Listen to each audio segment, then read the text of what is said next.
Hello বন্ধু, আপনার অথবা আপনার পরিচিত কোনো শিশুর কি অ্যাজমা, হাঁপানি বা শ্বাসকষ্টের সমস্যা দেখা গিয়েছে?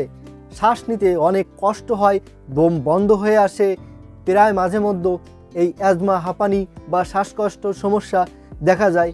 এ নিয়ে অনেক দুশ্চিন্তায় আছেন, হয়তো অনেক অভিজ্ঞ ডাক্তার দেখিয়েছেন, বিভিন্ন ধরনের ওষুধ সেবন করিয়েছেন, হয়তো ওষুধ সেবন করালে ক্ষণিকের জন্য এই শ্বাসকষ্ট বা অ্যাজমার সমস্যা কম হয়, কিন্তু পুনরায় আবার এই অ্যাজমা, হাঁপানি বা শ্বাসকষ্টের সমস্যা দেখা যায়। আপনার শিশু সহ আপনার পরিচিত যে কোনো শিশুর যত দীর্ঘদিনের এই অ্যাজমা, হাঁপানি বা শ্বাসকষ্টের সমস্যা হোক না কেন, তা যদি স্থায়ীভাবে হোমিও ওষুধের দ্বারা নির্মূল করতে চান, তাহলে এই ভিডিওটা আপনার জন্য অত্যন্ত প্রয়োজনীয়। আমি এই ভিডিওতে শিশুদের হাঁপানি, অ্যাজমা বা শ্বাসকষ্ট হওয়ার কারণ, বিবরণ এবং লক্ষণ সম্পর্কে বিস্তারিত আলোচনা করব এবং ভিডিও শেষে আমি একটি মাত্র হোমিও ওষুধ বলবো, শুধু একটি হোমিও ওষুধ বলবো।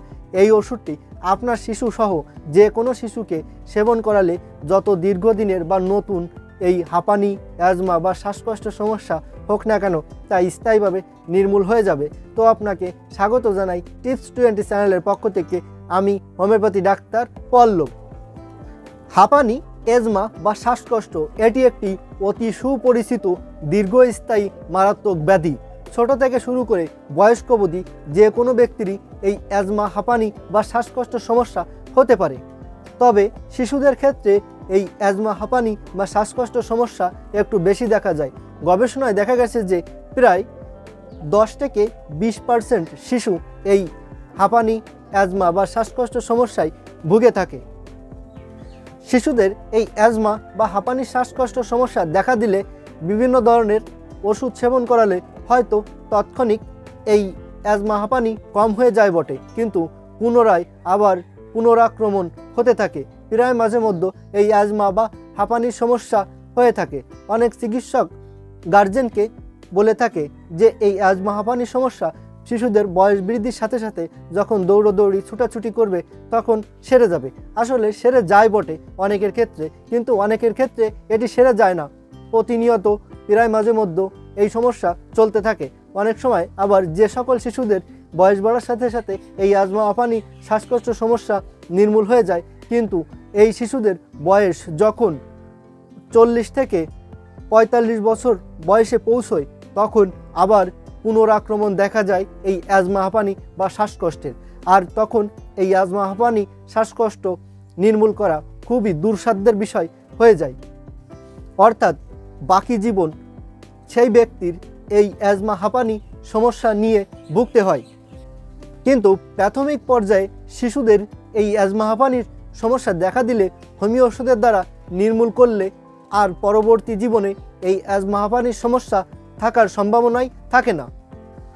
অনেক শিশুর এই অ্যাজমা, হাঁপানির সমস্যা দেখা দিলে প্রত্যেক গার্জেনই তড়িঘড়ি করে ইনহেলার বা নেবুলাইজার ব্যবহার করে থাকে। এতে শিশুর কিছুটা তাৎক্ষণিক উপশম হয়, কিন্তু এতে রোগের নির্মূল কোনোভাবেই সম্ভব হয় না।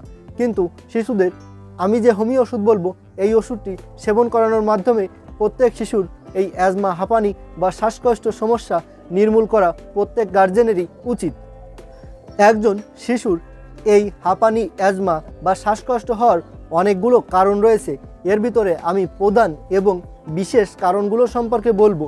যেমন, যে সকল শিশুদের প্রচুর পরিমাণ অ্যালার্জির সমস্যা রয়েছে, এই অ্যালার্জির সমস্যার কারণে শিশুদের শ্বাসনালীতে অ্যালার্জির ইনফেকশনের ফলে শ্বাসনালী ফুলে যায় এবং এর ফলে শ্বাসনালী সরু হয়ে যায়, যার ফলে শ্বাস নিতে কষ্ট হয়।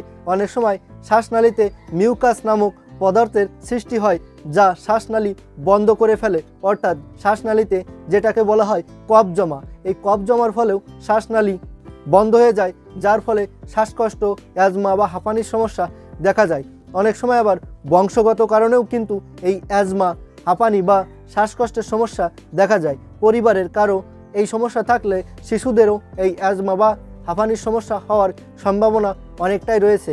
এছাড়াও যে সকল শিশুদের অতিরিক্ত ধুলাবালি বা ময়লা আবর্জনা স্থানে নিয়ে চলাফেরা করা হয়, তাদেরও এই অ্যাজমা, হাঁপানি বা শ্বাসকষ্টের সমস্যা হতে পারে। এছাড়াও অতিরিক্ত ঠান্ডা, সর্দি বা কাশি প্রতিনিয়ত আক্রমণের ফলেও এই অ্যাজমা, হাঁপানি বা শ্বাসকষ্টের পরিণত হতে পারে। এছাড়াও শিশুদের অতিরিক্ত অ্যালার্জি জাতীয় খাবার খাওয়ানোর ফলেও এই অ্যাজমা, হাঁপানির সমস্যা হতে পারে। কখনো আবার জ্বর, কাশি হলে অ্যান্টিবায়োটিক বা বিভিন্ন ধরনের সর্দি শুকানো ওষুধ খাওয়ানোর ফলেও পরবর্তীতে এই হাঁপানি, অ্যাজমা বা শ্বাসকষ্ট সমস্যা দেখা দিতে পারে।